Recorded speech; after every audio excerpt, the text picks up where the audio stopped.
آج سے تقریباً 3000 سال قبل مصر پر ایک ظالم اور جابر بادشاہ فرعون کی حکومت تھی، جو نہ صرف ایک جابر اور سرکش بادشاہ تھا بلکہ اس نے خدائی کا دعویٰ بھی کر رکھا تھا اور خدائے حقیقی کو للکارنے کی جرات کی تھی۔ فرعون نہایت ہی بدکردار اور ظالم ترین شخص تھا۔ فرعون نے اپنی رعایا کو حکم دے رکھا تھا کہ وہ اس کے آگے سجدہ کرے، اور جو کوئی بھی اسے سجدہ کرنے سے انکار کرتا وہ اس پر ظلم کے پہاڑ ڈھا دیتا، یہاں تک کہ اسے قتل کروا دیتا۔ اس زمانے میں اللہ تعالیٰ نے اپنے سچے پیغمبر حضرت موسیٰ علیہ السلام کو مبعوث کیا، جنہوں نے بنی اسرائیل کو اللہ کی طرف دعوت دی اور انہیں جھوٹے خدا کی عبادت سے باز رہنے کی دعوت دی۔ لہٰذا خود فرعون کے محل میں موجود ایک عورت نے موسیٰ علیہ السلام کی دین کی دعوت کو قبول کیا اور ان پر ایمان لے آئیں۔ اس خاتون کا نام مشاطہ تھا، جو فرعون کے محل میں خادمہ تھی۔ فرعون نے اسے اپنی بیٹی کی خدمت اور کام کاج پر مامور کیا تھا۔ ایک دن کا واقعہ ہے کہ وہ خادمہ فرعون کی بیٹی کے بالوں میں کنگھی کر رہی تھی۔ کنگھی کرتے ہوئے اس کے ہاتھوں سے کنگھی گر گئی۔ وہ اٹھانے لگی تو اس کی زبان سے بے ساختہ بسم اللہ نکل گیا۔ اس پر شہزادی نے کہا، آج تم نے عجیب جملہ بولا ہے، رب تو میرا باپ فرعون ہی ہے۔ تو پھر تم نے یہ کس کا نام لیا ہے؟ اس نے جواب دیا، فرعون وہ رب نہیں، بلکہ رب وہ اللہ ہے جو مجھے اور تجھے اور خود فرعون کو روزی دیتا ہے۔ شہزادی نے کہا، اچھا تو میرے باپ کے سوا کسی اور کو اپنا رب مانتی ہے؟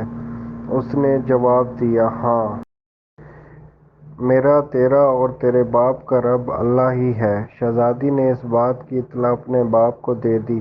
وہ نہایت ہی غضبناک ہوا اور اس نے اس باندی کو اپنے دربار میں بلایا۔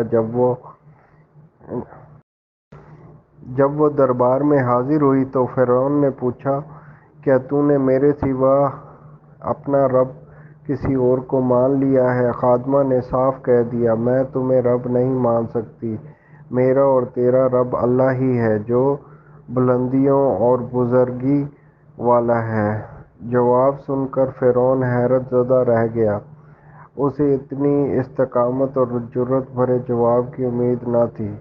فرعون نے سوچا، اس عورت کو اتنی عبرتناک سزا دینی چاہیے تاکہ ایسی جرات کسی اور کی نہ ہو۔ اسے پتہ تھا یہ عورت اپنے بچوں سے بے انتہا محبت رکھتی ہے، لہٰذا فرعون نے خادمہ کے بچوں کو دربار میں لانے کا حکم دے دیا۔ پھر فرعون نے سپاہیوں کو حکم دیا کہ بڑی دیگ میں تیل کھولایا جائے۔ جب یہ دیگ خوب تپ گئی تو فرعون نے حکم دیا، اس کے بچوں کو ایک ایک کر کے اس کھولتے ہوئے تیل میں ڈال دیا جائے۔ فرعون کا حکم سنتے ہی اس عورت کی آنکھوں کے سامنے اندھیرا چھا گیا۔ خادمہ نے نہایت صبر اور تحمل سے کام لیا۔ سپاہیوں نے خادمہ کے ایک بچے کو پکڑا اور اسے لے جانے لگے۔ وہ بچہ کبھی پکارتے ہوئے اپنی ماں سے مدد طلب کرتا، کبھی سپاہیوں سے رحم کی بھیک مانگتا، کبھی فرعون کی طرف امید بھری نگاہوں سے دیکھتا۔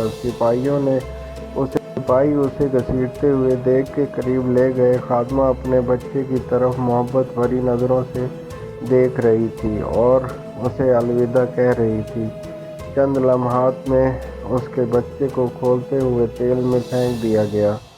کچھ ہی لمحے میں اس معصوم کی ہڈیاں تیل کے اوپر تیرنے لگیں۔ فرعون نے اس خادمہ کی طرف دیکھا اور کہنے لگا، اب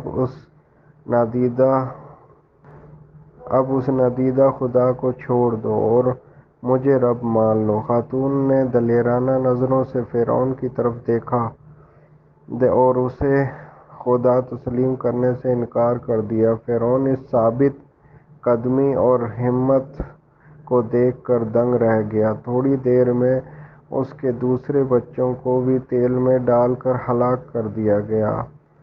اب سپاہی اس خاتون کے سب سے چھوٹے بچے کی طرف بڑھے جو شیر خوار معصوم بچہ تھا۔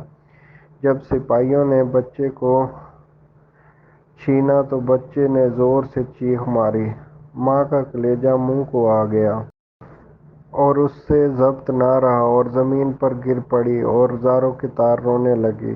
وہ عظمت والا لاشریک خدا اس عورت پر گزرنے والی قیامت سے خود واقف تھا، لہٰذا اللہ کی طرف سے ایک معجزہ ظاہر ہوا۔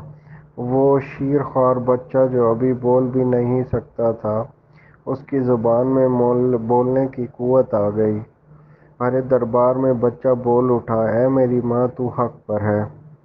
بے شک دنیا کی سزا آخرت کے عذاب سے بہت ہلکی ہے۔ فرعون کے دربار میں موجود لوگ اس بچے کی زبان سن کر حیرت زدہ رہ گئے، لیکن ان کے دلوں پر لگے کفر کے تالے پھر بھی نہ کھلے۔ کچھ ہی دیر میں اس بچے کو بھی تیگ میں ڈال دیا گیا اور یہ بے خطا معصوم موت کے آغوش میں چلا گیا۔ اپنے تمام بچوں کو اپنی آنکھوں کے سامنے فرعون کے ظلم کے بھیڑ چڑھتے دیکھنے کے بعد اس خادمہ کا دل پھٹ پڑا تھا۔ اگر وہ چاہتی تو ان بچوں کو اس دردناک موت سے بچا سکتی تھی، اسے صرف ایک کلمہ کفر پڑھنا تھا، مگر یہ ایک جان بچانے کا ایک بہانہ ہوتا۔ مگر اسے یقین تھا کہ اس کے رب کے پاس جو کچھ ہے وہ اس فانی دنیا سے کہیں زیادہ ہے۔ اب سپاہیوں نے اس خادمہ کو پکڑا اور دھکیل کر اس دیگ کے پاس لے گئے۔ خادمہ کے ذہن میں ایک بات آئی۔ خادمہ نے کہا، رکو، میری ایک درخواست ہے۔ یہ سن کر فرعون کو کچھ امید پیدا ہوئی۔ فرعون نے کہا، ہاں بتاؤ کیا خواہش ہے؟ تم میری اور میرے بچوں کی ہڈیاں ایک ساتھ جمع کر کے دفن کر دینا۔ پھر اس نے اپنی آنکھیں بند کر لیں اور اسے بھی دیگ میں پھینک دیا گیا۔ اس واقعے کے 2000 سال بعد آخری نبی حضرت محمد صلی اللہ علیہ وآلہ وسلم تشریف لائے۔ آپ کو ایک رات معراج کے سفر پر لے جایا گیا۔ معراج کی رات جب آپ صلی اللہ علیہ وآلہ وسلم براق پر سوار ہو کر بیت المقدس پہنچے تو مصر کی طرف سے بہت اچھی خوشبو آنے لگی۔ تو آپ نے جبرائیل امین سے پوچھا، یہ خوشبو کہاں سے آ رہی ہے؟ جبرائیل نے عرض کیا، یا رسول اللہ، فرعون کی ایک باندی تھی جس نے اپنے ایمان کی خاطر اپنا اور اپنے بچوں کی جانوں کا سودا کیا تھا۔ اس کی اور اس کے بچوں کی ہڈیوں کو جہاں دفن کیا گیا تھا، اس دن سے آج تک یہ خوشبو آ رہی ہے اور یہ قیامت تک آتی رہے گی۔ بے شک ہم خوش قسمت ہیں کہ اللہ نے ہمیں ایمان کی دولت سے نوازا ہے، جس ایمان کی خاطر لوگوں نے اپنی اور اپنی اولادوں کی جان کے نذرانے پیش کیے، جبکہ ہمیں کتنی آسانی سے یہ دین اور ایمان مل گیا۔